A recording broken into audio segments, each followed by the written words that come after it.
So the client system that I'm going to be talking about is more of a community-based client system, and it has to do with the needle exchange program that my internship does 3 times a week, and as well as the need to further efforts to legalize surrounding legislation. When looking at significant micro level factors for my client system being the needle exchange program, it's that it prevents drug users from contracting communicable diseases such as HIV and AIDS.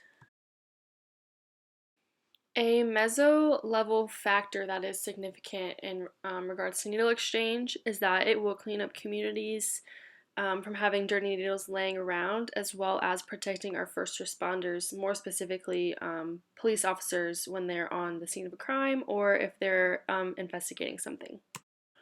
A macro level factor that is significant when it comes to assessing needle exchange programs is that it works to reduce the existing stigma surrounding drug users, which happens to lie heavily surrounding PWI communities, which is person who injects drugs, and the homeless.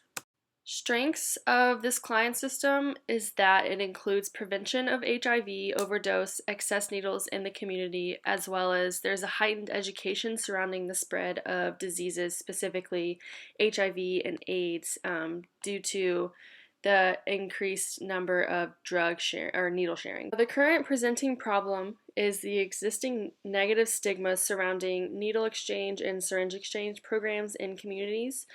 A majority of these stigmas are from non-drug users or people that have not been previously exposed to communities where there's high drug injectors. My current assessment is that needle exchange programs and programs similar are beneficial to the community, more specifically to clients that I work with each day. More because it lessens the number of HIV contractions each year and also builds rapport with the members who we are serving each day. My plan of action is to advocate at the Capitol by specifically speaking with Congress members and as well as stressing the benefits of syringe exchange programs to communities that are currently not in support of the programs. The need for this advocacy has been decided through expressed concern from the community as well as clients through my internship, as well as the positive response that we've already seen through current syringe exchange programs. Other parties that are involved in the action plan is alongside of Atlanta Harm Reduction Coalition are other nonprofits, volunteers, and other coalitions. Some examples of those include Aid Atlanta as well as Georgia Overdose Prevention. Both of those places work closely with us. This process, as far as creating more needle exchange programs and passing legislation similar, will be evaluated through the support that is gained of stakeholders, important members of the community, as well as the success of legislation being passed that we are supporting. Implementation will be through my efforts in speaking with my specific representatives on both the House and Senate side. We are working on a House bill through our agency, and we will advocate for that bill on February 25th, which is Harm Reduction Day at the Capitol. Progress within the community will depend on people continuing to use our syringe exchange program that happens Mondays and Wednesdays out in English Avenue, as well as the continuation of current clients bringing their friends to participate in this syringe exchange as well. We can measure the progress of how well syringe exchange programs are working through our organization through our records of syringes in and syringes out, as well as which individuals are participating. This will prove the need to continue passing supportive bills.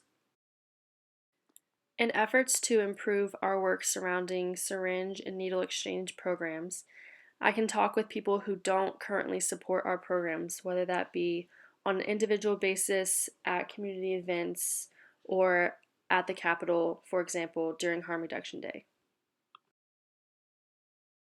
It is important to gain a feeling of non-supporters' understandings of the programs as well as legislation, and then being able to describe to them or persuade them into believing that these programs are beneficial for both the client on a client level and a community level.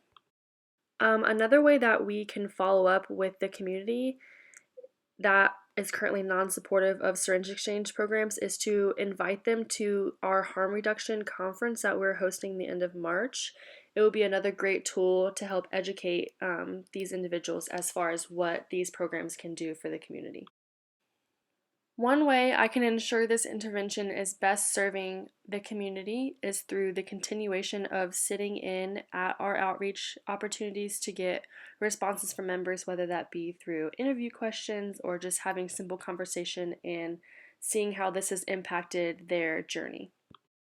My strengths include my open mind, my education of current interventions when it comes to needle and syringe exchange programs, as well as my curiosity and how to make change as far as these programs go and how I can be a change factor in these communities. Some of my weaknesses include my need to do more research on syringe exchange programs as far as how and where they're being implemented on the national level and how what other states are doing can help us influence what we're doing here in Georgia.